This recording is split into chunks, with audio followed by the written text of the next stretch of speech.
नमस्ते बच्चों। आज हम एक कविता पढ़ेंगे, एक बूंद। एक बूंद जो है कविता, इसके कवि हैं अयोध्या सिंह उपाध्याय, हरिऔंध। तो ये जो कविता है एक बूंद, इस कविता में कवि ने एक बूंद के माध्यम से मनुष्य को जीवन में उपलब्धियां हासिल करने के लिए कुछ करने की प्रेरणा दी है। जैसे कि बूंद बादल से अलग होकर एक सीप में गिरी और मूल्यवान मोती बन गई। तो हम ये कविता चलिए पढ़ते हैं और उसका आज हम अर्थ समझेंगे। तो ये देख रहे हैं ना आप, जैसे एक बूंद है, ये बूंद है। ज्यों निकल कर बादलों की गोद से थी अभी एक बूंद कुछ आगे बढ़ी, सोचने फिर यही जी में लगी, आह क्यों घर छोड़कर मैं यूं कढ़ी। तो इन चार पंक्तियों का अर्थ देखते हैं कि जैसे ही बादल से बूंद अलग होकर के, जैसे कि आप ये देख रहे हैं ना, ये बादल है, उससे बूंद जैसे ही बादल से अलग होकर के निकल कर बादलों की गोद से, मतलब अपने बादलों के घर से, अपने घर से बूंद निकल कर अभी एक बूंद कुछ आगे बढ़ी थी, थोड़ा ही आगे बढ़ी थी, तो वो फिर सोचने लगी। जी में मतलब अपने माइंड में, मन में सोचने लगी कि ओफ क्यों मैं अपना घर छोड़कर यहाँ बाहर निकली। फिर अगली पंक्तियों का अर्थ देखते हैं। दैव मेरे भाग्य में है क्या बदा, मैं बचूंगी या मिलूंगी धूल में, या जलूंगी गिर अंगारे पर किसी, चू पड़ूंगी या कमल के फूल में। तो इन चार पंक्तियों का अर्थ देखते हैं।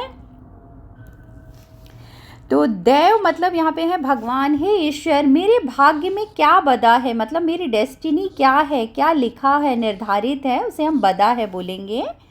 भाग्य मतलब लक। मैं बचूंगी या मिलूंगी धूल में, क्या मैं बच जाऊंगी गिरने के बाद, या धूल में, मिट्टी में मिल जाऊंगी, या फिर जलूंगी गिर अंगारे पर किसी। अंगारे यानी दहकता हुआ एक कोयला होता है, जलता हुआ, उसे हम अंगारे कहते हैं।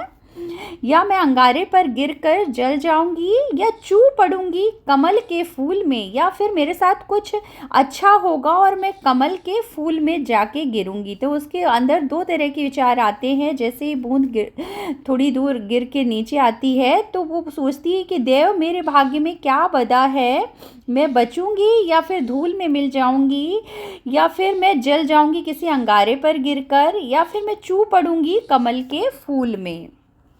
अब अगली पंक्तियों का अर्थ देखते हैं। फिर है बह गई उस काल एक ऐसी हवा, वह समुंदर और आई अनमनी, एक सुंदर सीप का मुंह था खुला, वह उसी में जा पड़ी मोती बनी। फिर अब इसमें क्या है, बह गई उस काल एक ऐसी हवा। उस काल मतलब उस समय पर एक ऐसी हवा, एक विंड, एक हवा चली, एक हवा का झोंका आया कि वह जो है समुंदर की ओर अनमनी मन से उसे, उस बूंद को समुद्र की ओर ले गई, और वो बहुत अनमनी से, बेमन से, बिना किसी इंटरेस्ट से उस ओर चली गई। एक सुंदर सीप का मुंह था खुला। एक सीप, ऑयस्टर होता है सीप, उसका मुंह वहाँ पे खुला हुआ था और वह बूंद उसी में जाके गिर गई और वह मोती बनी। मोती मतलब पर्ल। तो इसमें बताया है इन चार पंक्तियों में कि उसी समय जब वह सोच रही थी, एक हवा का झोंका आया, और वह हवा का वो एक काल मतलब उसी समय हवा का एक झोंका आया, वह समुद्र की ओर बेमन से उसे उस तरफ चली गई वह, और एक सुंदर सीप का मुंह खुला हुआ था, माउथ ओपन था, और वह उसमें जाकर गिर पड़ी और गिर कर वह मोती बन गई। मतलब कि यह है कि वह उसके साथ कुछ अच्छा हुआ।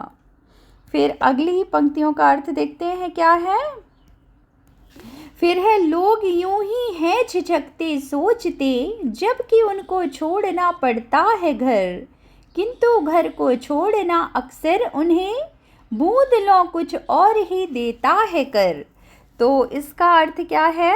इन पंक्तियों का अर्थ है कि लोग यूं ही झिझकते हैं, हेजिटेट होते हैं और अननेसेसरी सोचते हैं जब भी उन्हें अपने कंफर्ट जोन से बाहर निकलना होता है, जबकि उनको छोड़ना पड़ता है घर। जब भी वो अपना घर छोड़ते हैं, अपने ऐशो आराम के जीवन को छोड़कर बाहर निकल के कुछ भविष्य में करना चाहते हैं, तो वो झिझकते हैं। उनको लगता है कि वो सफल होंगे कि नहीं सफल होंगे, भविष्य की चिंता का विचार करते हैं। किंतु घर को छोड़ना अक्सर उन्हें बूंद लो मतलब उस बूंद की तरह है। लो मीन्स तरह है, लाइक बूंद लो कुछ और ही देता है कर। परंतु जब वे अपने कंफर्ट जोन से बाहर निकलकर मेहनत और लगन से कुछ करते हैं, तो एक बूंद की तरह, जिस तरह बूंद सीप में गिरकर मोती बन गई, उसी तरह उनका एक उज्जवल भविष्य होता है, उन्हें एक अच्छा परिणाम मिलता है। तो ये जो कविता है एक बूंद, इसका यही अर्थ है। इसे पढ़िए और समझिए। इसके बाकी के प्रश्न उत्तर और बाकी के एक्सरसाइज हम नेक्स्ट वीडियो में लेकर आएंगे। तब तक टेक केयर, बाय बाय।